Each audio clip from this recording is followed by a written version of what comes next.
Assalamualaikum warahmatullahi wabarakatuh.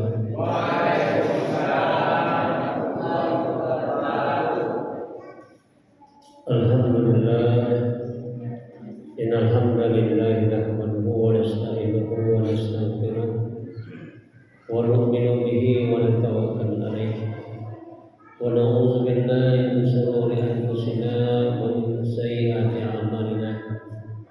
Man yahdihillahu fala mudilla lahu wa man yudlil fala hadiya lahu.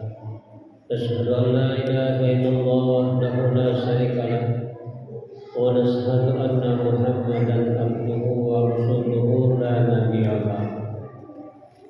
Allahumma shalli wa sallim ala nabiyil karim imamil muttaqin wa imamil mujahidin wa sayyidil anbiya'i wal mursalin wa man tabi'ahum bi ihsan ila yaumiddin, amma ba'd. Faqad qala Allah ta'ala fi kitabil karim ba'da a'udzu billahi minasy syaithanir rajim. Bismillahirrahmanirrahim. Qul in kuntum tuhibbuna Allah fattabi'uni yuhibbukumullahu wa yaghfir lakum dzunubakum wallahu ghafurur rahim. Qala Nabi sallallahu alaihi wasallam thumma ummati yadkhulul jannata illa man aba ila man ya'ba ya Rasulullah qala man ata'ani dakhala jannah wa man asani faqad aba aw qala Rasulullah sallallahu alaihi wasallam. Bapak dan Ibu yang dimuliakan oleh Allah Subhanahu wa taala, ya sama-sama kita muliakan pengurus masjid, panitia pelaksanaan tabligh, dan kepada alim ulama, tokoh-tokoh masyarakat yang insyaallah juga dimuliakan oleh Allah Subhanahu wa taala. Sudah sepantasnya kita sebagai hamba Allah Subhanahu wa taala malam yang berbahagia ini kita bersyukur kepada Allah Subhanahu wa taala karena sampai saat ini kita masih dipanjangkan umur. Berapa banyak Ramadan kemarin orang-orang masih sholat dengan kita, kemudian mereka hari ini sudah kembali kepada Allah Subhanahu wa taala. Kata Nabi, keinginan orang di dalam kubur, mereka lebih senang sholat 2 rakaat daripada dunia sisinya. Ingin balik apa? Maka kita bersyukur kepada Allah Subhanahu wa taala. Kemudian salawat dan salam tidak lupa kita sanjungkan ke ribuan junjungan ruh Nabi besar Muhammad sallallahu alaihi wasallam, baik kepada keluarga beliau, kepada seluruh sahabat Nabi, dan juga kita bersalawat kepada seluruh umat Islam yang setia kepada Islam sampai hari kiamat nanti. Pada malam hari ini insyaallah kaji kita tentang siapakah manusia yang mendapatkan syafaat daripada Rasulullah sallallahu alaihi wasallam nanti di akhirat. Allah Subhanahu wa taala katakan dalam surah Al-Imran ayat 31, kita sama-sama sudah hafal. Katakanlah ya Muhammad sallallahu alaihi wasallam, jika umatmu mencintai Allah Subhanahu wa taala, maka Allah Subhanahu wa taala katakan fattabi'uni, maka ikutilah Nabi. Jadi kalau hari ini umat Islam mengikuti Rasulullah sallallahu alaihi wasallam, sunnah dalam 24 jam, kehidupan yang mengikuti Nabi, maka janji Allah Subhanahu wa taala yang pertama, yuhibbukumullah, dia akan dicintai oleh Allah. Pak, kira-kira kalau seseorang kita cintai, kalau dia minta sesuatu sama kita dikasih enggak? Dikasih kan? Sama dengan anak kita, Pak. Kita sayang, cinta sama anak. Kalau anak minta sesuatu kepada kita, pasti kita kasih. Nah, seluruh anbiya alaihissalam dan seluruh sahabat Nabi Muhammad SAW, mereka dicintai oleh Allah. Maka kita sebagai orang Islam ini, kalau kita ingin dicintai oleh Allah, kita hidupkan sunnah Nabi. Maka baginda Nabi Muhammad SAW katakan dalam hadis, kami berikan taraktu fikum amrayni. Siapa kata Nabi berpegang teguh kepada dua pegangan, orang Islam ni Pak berpegang teguh kepada dua pegangan, dia tidak akan tersesat selama-lamanya. Pertama, Al-Quran. Yang kedua, sunnah. Nah, kalau kita hari ini berbicara sunnah Nabi ini diklarifikasikan, kata ulama, sunnah ini supaya kita mudah memahami dibagi menjadi 3. Pertama, sunnah surah penampilan Nabi, potret Nabi dari ujung kepala sampai ujung kaki. Itu namanya sunnah surah, potret foto Nabi. Kemudian yang kedua, sunnah sirah, perjalanan hidup Nabi. Jadi sirah Nabi Muhammad SAW ini selama masa hidup beliau 5 yang dibangun Nabi. Karena kita waktunya singkat Pak, kita nggak akan jelaskan detail nggak ya Pak ya. Waktunya singkat sampai Isya. Sunnah sirah ini perjalanan Nabi Muhammad SAW. Coba apa Pak yang pertama kali dibangun Nabi Muhammad SAW? Yang pertama kali dibangun oleh baginda Nabi Muhammad SAW adalah imannya. Iman. Kita lihat dalam sejarah 13 tahun Nabi Muhammad SAW membina sahabat, satu kalimah yang didakwakan Nabi. Ya ayuhan nas, qul la ilaha illallah tuflihu. Hei manusia, ucapkanlah la ilaha illallah, kamu akan berjaya. Di sunnah yang dibangun Nabi adalah iman. Karena iman ini Pak barometer amal seseorang itu iman. Maka khotib semalam saya waktu di di Limbang Beringin, saya membahas apa hubungan iman dengan masjid. Ternyata iman dengan masjid ini hubungannya sangat erat. Maka kita hari ini mengamalkan agama karena kita punya keyakinan kepada Allah Subhanahu wa taala, iman. Yang kedua, amal soleh. Amal yang akan menentukan nasib manusia di dunia dan di akhirat adalah solat.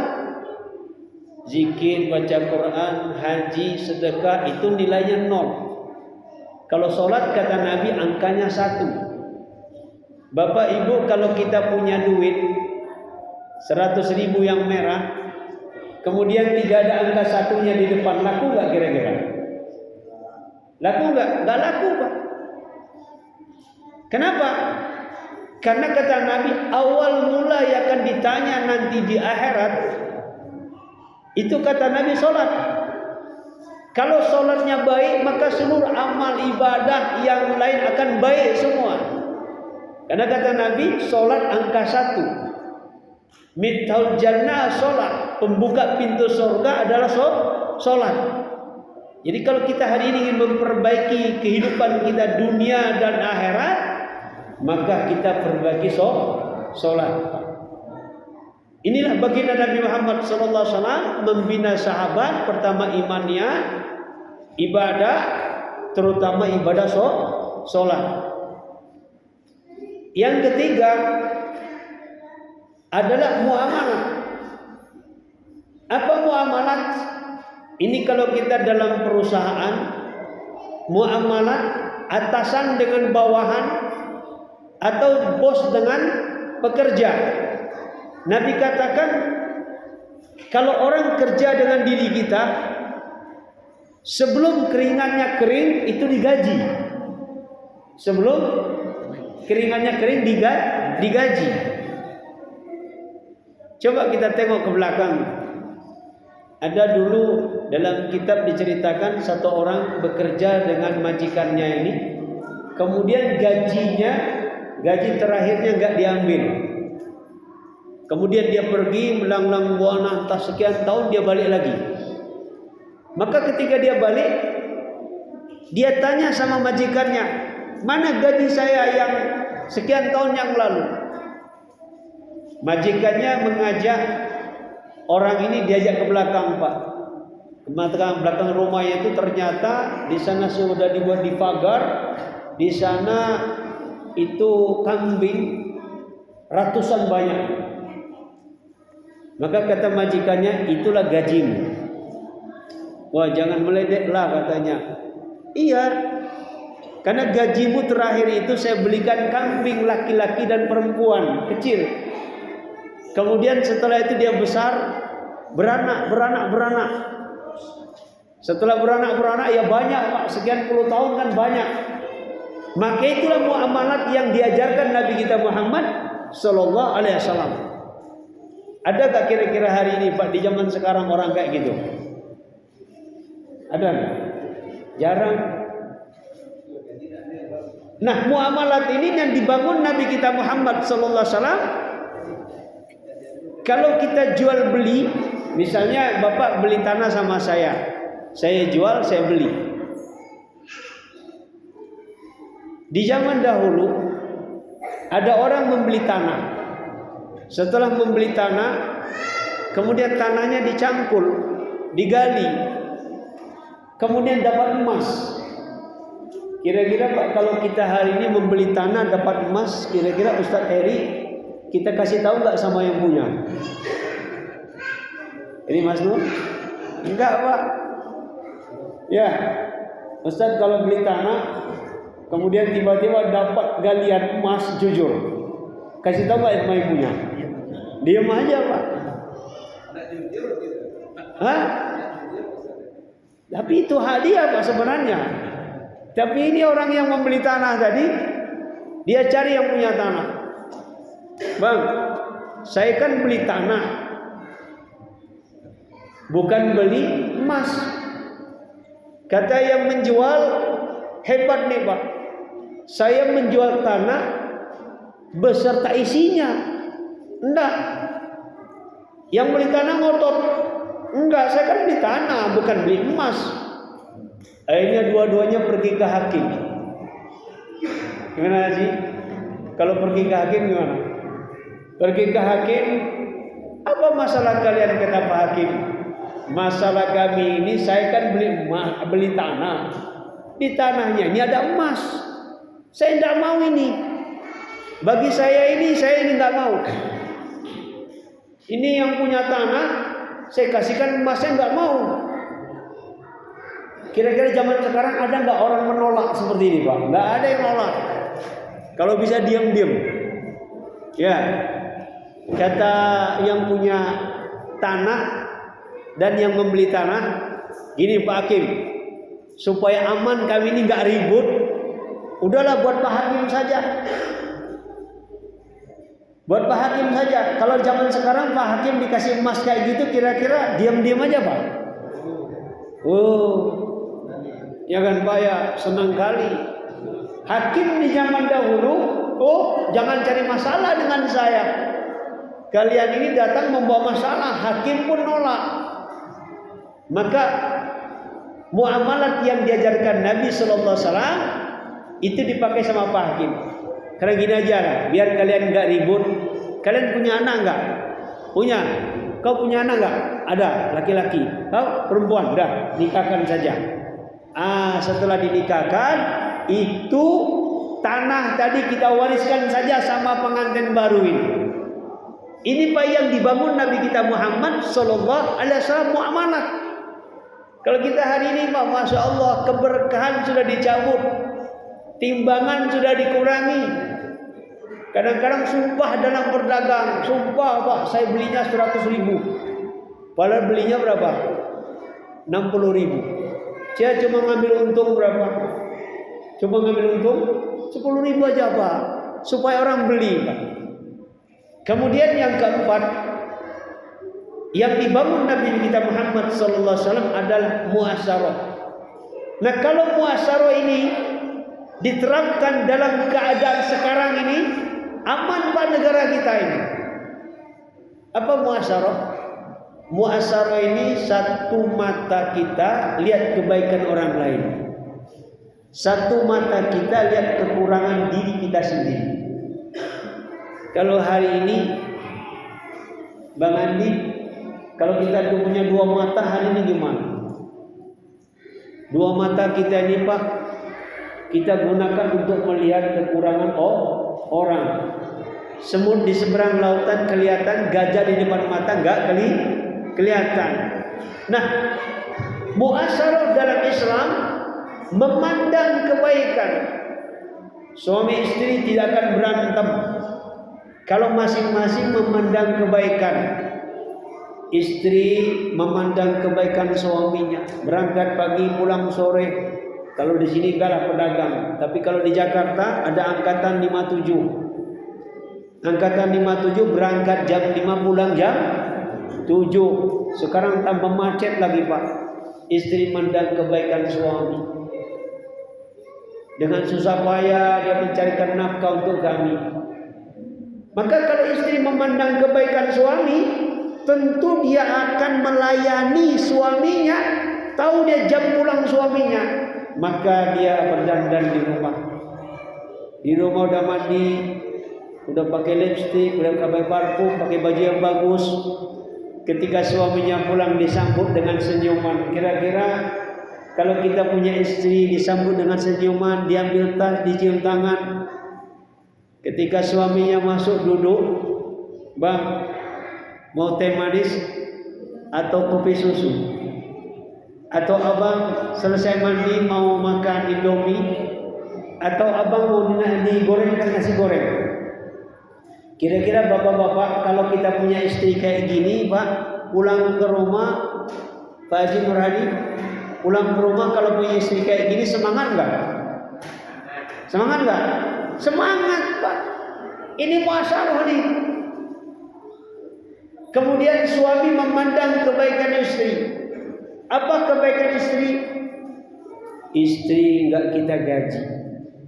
Ketika dia mengandungkan anak, mabuk 4 bulan, ngidam, makan muntah, minum muntah. Kemudian ketika melahirkan bersimbah darah antara hidup dan mati, kesakitan. Kemudian bayi 2 tahun disusui oleh istri kita. Ketika bayi nangis, bapaknya yang bangun atau emaknya yang bangun? Emaknya. Kemudian kalau istri kita ini melihat anaknya berak, istrinya cepat ngambil lap, cepat ngambil air. Tapi kalau laki-laki, oi, udah dipanggil istrinya pakai oi, itu anak berak itu, loncat dia Pak. Betul Pak?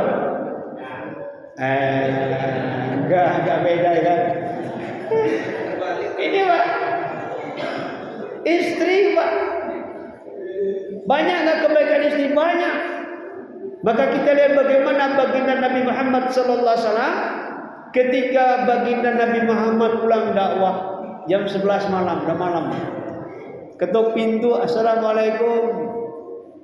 Tidak ada suara. Sampai 3 kali. Setelah 3 kali, Nabi SAW ini prasangka baik. Mungkin istri saya kecapean hari ini. Kalau kita Pak nggak digedor kayak gitu gimana Pak? Hah? Didobrak pintunya. Setelah didobrak, keluar dia, kita taubat telinganya di sini. Kemana telingamu? Ngomel kita Pak. Tapi Nabi Muhammad SAW prasangka baik. Dia tidur Pak di depan pintu. Tidur di depan pintu. Malam bangun istri. Jadi ketika istrinya bangun, kemana suami saya ini kok belum pulang? Coba-cobalah dibuka pintu. Ketika dibuka pintu, ternyata suaminya Rasulullah SAW tidur di depan pintu. Kira-kira berantem nggak Pak? Nabi SAW pertama kali dia yang minta maaf. Maafkan Dinda, bahasa kita kan. Gara-gara saya pulang malam, saya yakin perutmu dalam keadaan kosong, belum makan. Karena kebiasaan istri Nabi ini dia tidak akan makan sebelum suaminya pulang, makan bersama. Kalau zaman sekarang perempuan gitu ada nggak kayak gitu? Nggak ada ya. Ada enggak? Jarang Pak. Ya, bahkan kadang-kadang kalau suaminya pulang telat, udah pulang sono, gak usah balik. Itu kadang-kadang terjadi Pak. Tapi dua insan, laki-laki dan perempuan, satu nabi, satu istrinya, istri seorang nabi. Nabi minta maaf, istrinya pun mengatakan, "Bang, maafkan saya betul-betul nggak dengar." Istri minta maaf, suami minta maaf. Kira-kira Pak Haji Nur Hadi berantem nggak? Nggak berantem. Ini yang dicontohkan Nabi kita Muhammad Sallallahu Alaihi Wasallam. Sekarang kita tengok dengan diri kita ini. Ada orang yang ingin membunuh Rasulullah Sallallahu Alaihi Wasallam. Orang jelas-jelas ingin membunuh utusan Raja Kisra. 3 orang diutus, intelijennya ingin membunuh Rasulullah Sallallahu Alaihi Wasallam. Nabi tahu, Jibril sudah memberikan berita, "Ya Muhammad, suratmu yang kau hantarkan kepada Raja Kisra itu telah dirobek oleh Raja Kisra, dan sekarang dia mengutus 3 orang untuk membunuh." Maka 3 orang ini Pak, sebelum membunuh Rasulullah SAW, jelas mau membunuh. Kata Nabi, biarkan dia masuk kota Madinah, kasih tempat tinggal, kasih makan, kasih minum, biarkan mereka istirahat malam ini. Kalaupun mau membunuh besok pagi. Kira-kira Pak Haji Nur Hadi kalau ada orang yang ingin membunuh Pak Haji gimana? Kita hari ini Pak, keyakinan kita ini yang mesti kita betulkan. Yakin pertama, selain daripada Allah, makhluk. Yang namanya makhluk tidak bisa bergerak tanpa izin Allah. Gak usah takut. Seperti Rasulullah SAW, biarkan besok dia membunuh saya. Nah, itu akhlak Nabi. Maka ketika 3 orang ini datang, Nabi SAW katakan, itu rajamu sudah mati, anaknya pun sudah mati semua. Loh, dari mana engkau tahu? Iya, saya tahu itu sudah mati. Karena kalian 3 orang ini diutus oleh rajamu ingin membunuh saya. Oh, akhirnya balik. 3 orang ini akhirnya masuk Islam, balik. Dia tengok betul rajanya itu mati. Sama Sayyidina Ali. Sayyidina Ali mengetahui ada satu orang di kota Madinah itu ingin membunuh dirinya. Dan orang-orang sahabat yang lain tahu. Ya Ali, engkau kan sebagai khalifah, perintahkan kepada kami akan bunuh dia. Tapi apa kata Ali? Radhiyallahu anhu. Kata Ali, kalau kalian bunuh dia, siapa akan membunuh saya? Karena saya inginkan kalau saya dibunuh oleh dia, saya akan mati syahid. Coba, begitu Pak. Akhlak yang dicontohkan Rasul dan sahabat. Ini yang kita hari ini dalam Islam ini yang belum kita terapkan. Akhirnya orang tadi yang ingin membunuh Ali tadi, tidak jadi Pak membunuh Ali. Itu nggak jadi, akhirnya dia masuk Islam. Kemudian sunnah sirah yang kelima adalah Rasulullah Sallallahu Alaihi Wasallam membina sahabat, memperbaiki daripada akhlak. Orang nggak tengok tahajud kita panjang-panjang, orang nggak tengok zikir kita malam panjang-panjang, baca Quran kita panjang-panjang. Tapi pertama kali orang tengok diri kita Pak, tengok senyumnya. Tengok apa? Assalamualaikum. Senyum. Oh, berarti bersaudara. Tapi kalau dia cemberut gimana? Alah, lihat wajahnya tuh kayak bemo. Hah? Kayak apa? Kayak bemo. Dah gitu. Kenapa? Orang tengok. Karena kata Nabi ada 4 ciri-ciri calon penghuni surga. Yang kata Nabi, ciri-ciri yang pertama adalah tengok senyumnya Pak. Tapi asal jangan senyum sama bini orang aja Pak. Gawat juga ya, nanti senyum-senyum dikira senang Pak. Insya Allah ya. Jadi ini yang dibangun Nabi kita Muhammad adalah akhlak. Kalau kita berbicara akhlak Nabi, subhanallah, Bilal seorang budak Habsyi yang putih giginya saja, kulitnya hitam, rambutnya keriting, bibirnya doer, atau doer Pak? Besar itu Pak. Dirinya pun gak merasa memiliki. Tapi pikir seorang Nabi yang dipikirkan Rasulullah SAW, kalau Bilal mati, dia akan jadi bahan bakar neraka selama-lamanya. Sementara Bilal adalah umatku. Maka Rasulullah SAW dakwah kepada Bilal bukan dengan ucapan, tapi dengan akhlak. Malam pada Isya jam 9 malam Rasulullah datang kepada Bilal. Bilal, malam ini tugasmu, kerjaanmu, aku yang mengerjakan. Kira-kira Pak, ada nggak kiai datang ke rumah kita membantu kerjaan kita? Ini Rasulullah, mbahnya kiai datang.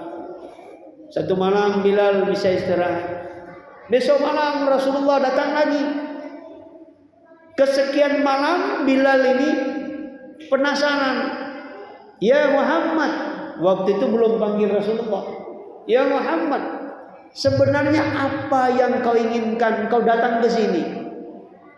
Ya Bilal, yang saya inginkan bagaimana hatimu menerima Islam. Engkau ucapkan kalimat la ilaha illallah. Ternyata beberapa malam Rasulullah datang ke rumah Bilal ini, hati Bilal ini sudah diambil oleh Rasulullah sallallahu alaihi wasallam. Kalau hatinya sudah didapatkan oleh Rasulullah, kira-kira mau nggak masuk Islam? Ya mau. Walaupun dia tahu resikonya. Kalau begitu itu yang kau inginkan ya Muhammad. Pada malam ini saya akan bersyahadat. Asyhadu an la ilaha illallah wa asyhadu anna Muhammadur Rasulullah. Ketahuan sama majikannya. Bilal malam dicemeti, siang ditindih dengan batu. Malam dicemeti, siang ditindih dengan batu. Ditaruh terik matahari. Tapi Bilal mengatakan ahad, ahad, ahad. Jadi kata ulama, penderitaan di dalam Islam itulah yang dikatakan nikmat yang paling tinggi di dalam agama. Kalau kita lihat zohirnya ditindih dengan batu, malam dicemeti. Tetapi dalam Islam justru ketika Bilal menderita seperti ini, inilah zaman keemasan. Kita hari ini jangan tengok luarnya. Ya, orang mengamalkan agama kayak susah kali. Maka kalau ditanya, wahai Bilal, kapan engkau merasakan paling nikmat, paling dekat engkau kepada Allah? Kata Bilal, ketika saya berada di bawah batu, malam dicemeti oleh majikan saya.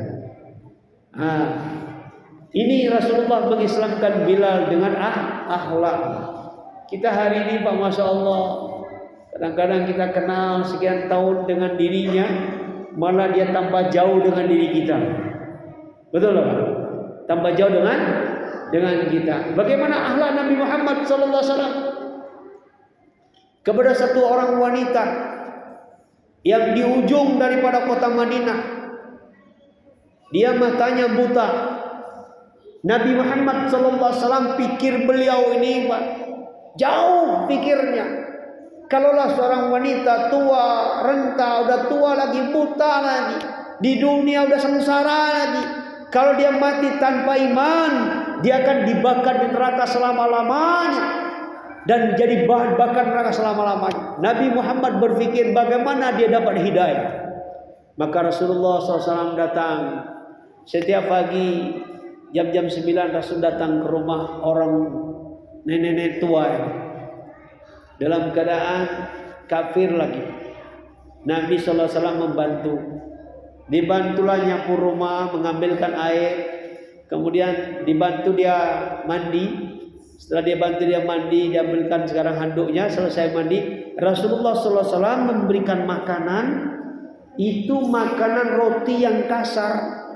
Kalau kita ini dilamut dulu ya, kita dulu dilembutkan dulu. Dilembutkan dulu baru dikasih. Singkat cerita, nenek ini setiap hari mengatakan, pemuda, di kota kita ini ada orang yang namanya Muhammad. Kau jangan sekali-kali dekati dia karena dia orang gila. Oh ya nek, ya. Tiap hari Pak begitu. Singkat cerita Rasulullah sudah meninggal dunia. Maka sahabat Abu Bakar bilang sama anaknya Aisyah, "Ya Aisyah, apa kebiasaan suamimu?" "Kebiasaan suami saya memberikan makan kepada orang tua yang di ujung gang sana." Maka diteruskan oleh Abu Bakar. Karena Abu Bakar menggantikan jadi khalifah pertama. Singkat cerita Abu Bakar datang ke rumahnya. Maka nenek ini mengatakan, "Pemuda, kok beda ya dengan yang biasa datang ke sini? Karena kalau makanan itu lembut. Ini kok makanan rotinya kasar."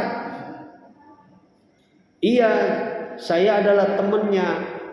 Dia sudah mati, sudah meninggal dunia."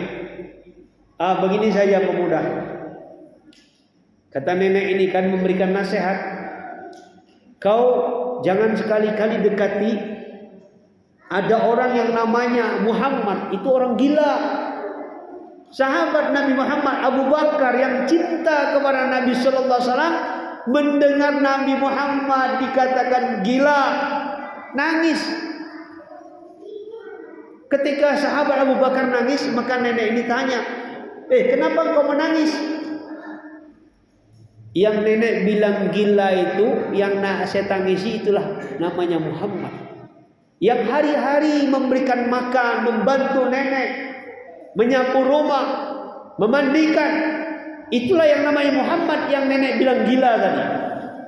Bapak Ibu yang dimuliakan Allah Subhanahu wa taala, mendengar ucapan seperti ini, maka nenek ini mengatakan, "Kalau begitu selama ini saya telah mencaci maki dia. Karena selama ini saya mengatakan Muhammad gila, tapi dia tidak pernah marah. Kalau begitu betul dia seorang nabi, betul dia seorang rasul. Karena seorang rasul tidak akan marah kalaupun dicaci untuk agama. Gak marah Pak, tandanya. Pemuda, kalau begitu ajari saya Islam." Maka akhirnya nenek ini masuk Islam Pak. Berapa ratus kisah Nabi Muhammad sallallahu alaihi wasallam. Karena akhlak Nabi Muhammad sallallahu alaihi wasallam, maka orang kafir masuk Islam Pak. Ini yang dibangun Nabi kita Muhammad sallallahu alaihi wasallam. Sirah tadi, sarirah Nabi, sarirah imaniat, ibadah, muamalah, muasalah, akhlak. Inilah sempurnanya Islam. Cacat satu, cacat semua. Isa. Oh, nama lagi. Ya. Sekarang kita menginjak sunnah yang paling besar. Tadi sunnah sirah, potret, sunnah sirah 5. Sekarang sunnah sarirah Nabi. Sarirah Nabi. Ini sunnah yang paling besar. Kalau sunnah sirah banyak orang mampu. Pakai siwak, pakai gamis, pakai sorban, banyak orang mampu. Sunnah salat berjamaah banyak orang mampu. Tapi sunnah yang paling besar, Nabi Muhammad sallallahu alaihi wasallam rela harta dan dirinya dihabiskan untuk agama. Ini yang berat. Istrinya Khadijah dan kaya raya, hartanya habis untuk agama. Nabi menderita karena agama, Nabi susah karena agama. Nabi ketika ke Taif diusir, diarah, dipermalukan karena agama. Ini sunnah yang besar. Nabi tidak membalas. Sekarang kita hari ini, masya Allah, kadang-kadang ustaz dengan ustaz debat kusir di YouTube pula Pak, seluruh dunia tengok. Ya, betul Pak. Ustaz dengan ustaz debat. Coba buka surat apa namanya itu? Surat apa lupa saya. Bunyi ayatnya, "Mayjadilu fi ayatillah illal ladzina kafaru." Tidaklah orang Islam memperdebatkan ayat-ayat Allah kecuali dia orang kafir. Ayat Allah bukan untuk diperdebatkan, tapi ayat Allah untuk diamalkan. Kalau orang Islam dengan orang Islam debat, ujungnya dua-duanya masuk neraka. Maka saya nggak pernah mau diajak debat. Kemarin 2 hari yang lalu saya di TikTok saya siaran live. Ada tetangga saya tahu. Pak Ustaz, di mana katanya Yesus? Oh, ini mancing-mancing ini kan. Apalagi orang kafir kan. Karena pertanyaannya macam-macam lah. Udah nggak saya jawab. Gak boleh debat. Pernah saya ditanya satu orang waktu di Palembang kalau tidak salah. Kalau tidak salah dengan Ustaz Eri di Masjid Al-Ansor. Ustaz Eri kami keluar 40 hari di Pagar Alam. Ada yang nanya, Tat, mana yang lebih baik? Salafi, Tabligh, Muhammadiyah, NU. Pak, kalau ditanya gini mana yang lebih baik? Bagaimana cara jawabnya? Cara jawabnya gimana? Bingung kan? Kita kembalikan lagi. Kalau orang bertanya mana yang lebih baik, Tabligh, Salafi, NU, Muhammadiyah, kita balikkan kepada dia. Berarti dia tidak paham dengan agama. Karena kata Nabi, agama ini seperti tubuh dalam satu badan. Boleh nggak mata mengatakan aku yang terbaik, tanpa mata kalian nggak bisa berjalan. Kata kaki, tidak ada saya pun nggak bisa gerak kau. Kata otak, aku yang mengendalikan. Ya, kata otak. Kata hati, enggak, saya kan raja. Kalau seandainya tubuh kita ini mengatakan masing-masing debat, saya yang baik, tubuh kita sakit. Kata Nabi, Islam seperti bangunan. Apa bangunan? Rumah. Boleh nggak atap mengatakan, hei kalian, kalau tidak ada saya, kalian kehujanan, kepanasan. Kalian tidak bisa tidur kalau nggak ada saya, kalau hujan. Kata atap, Pak, paku boleh nggak protes? Paku pun protes. Hei atap, untuk menyatukan engkau antara seng dengan seng butuh paku. Kata kayu, saya juga penting juga. Kata tiang, saya penting juga. Ini berarti bukan bangunan. Yang namanya bangunan saling menguatkan. Sekarang kita tengok. Misalnya orang salafi, apa kebaikannya? Banyak apa? Dia ngaji hadis-hadis yang sahih, enggak mau yang doib. Tadinya tidak doyan, dia hadir majlis taklim, enggak pernah belajar agama, mau belajar agama. Oh, banyak kebaikan. Orang tabligh sebenarnya orang tabligh itu tidak ada. Orang jamaah tabligh itu tidak ada sebenarnya. Orang dakwah itu tidak ada, tapi sebutan orang. Tapi okelah ditanya orang tabligh. Apa kebaikannya? Kebaikan orang tabligh ini seperti tukang pulung. Pak tukang pulung kalau dia mengumpulkan kara-kara besi, kemudian kumpulkan plastik-plastik, kardus-kardus, dijual ke agen, kemudian dijual ke pabrik, diolah lagi, didaur ulang, jadi baik lagi. Besi yang tadinya sudah kotor, patah-patah, didaur ulang jadi baik. Itulah kerja jamaah tabligh. Siapa akan datangi anak-anak PAM? Siapa akan datangi preman-preman yang ada di jalan-jalan? Siapa akan datangi orang-orang yang sedang main di kafe, Pak? Siapa akan datangi mereka? Orang dakwah ini. Kawan saya Ibilo, ada foto sama saya. Ya, Ibilo orang Malaysia. Dia datang ke mana? Dakwanya kepada pelacur. Pelacur dikumpulkan. Saat dikumpulkan pelacur ini diajak ke rumah. Rumahnya ada agak rumah besar. Setelah itu didakwah sama Ibilo. Didakwa pada nangis. Setelah nangis mereka ini mulailah mereka tersentuh hatinya. Ternyata Ibn sudah belikan baju untuk baju perempuan, dibelikan baju, dikasih baju. Setelah dikasih baju, Pak, mereka ini sekitar 7 orang ini dikasih duit untuk modal. Sekarang gimana Pak dengan kita hari ini? Mereka adalah umat Nabi Muhammad SAW. Sementara hari ini kita caci mereka. Hei pelacur, kita hari ini merasa lebih baik daripada pelacur. Padahal sudah ada contoh. Ada satu orang pelacur ketemu dengan ulama. Ketika ketemu dengan ulama, pelacur ini merasa dia dosanya banyak. Ya namanya pelacur, merasa hina. Tapi ulama ini merasa dirinya bersih, merasa dirinya alim, tengok pelacur, maka dia mengatakan dalam hatinya, dasar pelacur ngikut-ngikut jalan sama saya. Pak, biasanya ulama ini kalau jalan dinaungi oleh awan. Dinaungi oleh awan. Maka pelacur belakang dia tengok. Ketika nyimpang balik ke kanan, itu awan ngikuti pelacur. Gak jadi ngikuti ulama tadi, Pak. Ini Pak akhlak.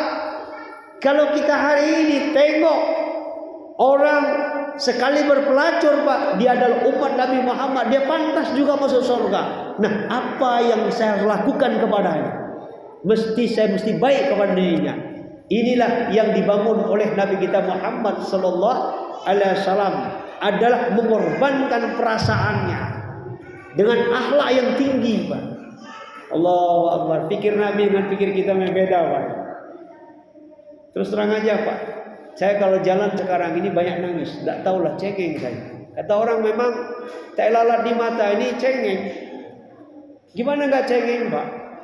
Kalau saya sendiri lagi jalan pakai motor, nangis di atas kendaraan. Apa yang ditangiskan, Pak? Bencana demi bencana, mereka saudara kita. Kalau seandainya bencana menimpa diri kita, keluarga kita, bagaimana perasaan? Maka apa yang kita buat? Yang kita buat doa kepada mereka, ya Allah, hilangkan bencana pada negara kami. Ampunkan dosa umat Islam yang hidup sekarang ini maupun yang telah mati. Nangis tak terasa. Ya kan? Inilah kerisauan Nabi Muhammad yang hari ini jarang dimiliki. Syariat Nabi Muhammad SAW adalah fikir yang besar. Maka dalam khutbah Jumat sering saya sampaikan dalam doa, ya Allah, berikanlah cahaya iman kepada orang-orang kafir. Kalau orang kafir hari ini mati, mereka akan jadi bahan bakar neraka selama-lamanya. Mereka adalah hamba-Mu, mereka adalah umat Nabi Muhammad SAW. Tanpa Kau berikan hidayah, mereka akan mati dalam keadaan kafir. May yahdillahu fala mudhillalah wa may yudlil fala hadiyalah. Siapa yang Kau berikan hidayah, tidak ada yang bisa menyesatkan. Dan siapa yang Kau sesatkan, tidak ada yang mampu memberikan hidayah. Mudah-mudahan apa yang kami sampaikan ini pas sholat isya, Pak, kita batasi pas sholat isya. Jadi memang agama ini, Pak, kita mesti ada rasa tolak. Kalau ada rasa tolak dia akan masuk. Tapi kalau tidak ada rasa tolak, tengok orangnya, enggak tengok apa dibicarakan, enggak masuk, Pak. Jadi hadirin yang dimuliakan Allah Subhanahu wa taala, inilah yang bisa kami sampaikan. Fikir Nabi Muhammad sallallahu alaihi wasallam ini, bagaimana seluruh manusia di atas muka bumi ini yang terakhir kali lahir punya la ilaha illallah. Semua masuk surganya Allah Subhanahu wa taala. Lebih dan kurang kalau ada yang benar itu datang dari Allah Subhanahu wa taala. Kalau ada yang salah itu atas kebodohan kami sendiri. Saya mohon ampun kepada Allah Subhanahu wa taala dan mohon maaf kerjaan saya. Subhanallah wa bihamdi, subhanakallahumma wa bihamdika, nasyhadu an la ilaha illa anta, astaghfiruka. Assalamualaikum warahmatullahi wabarakatuh.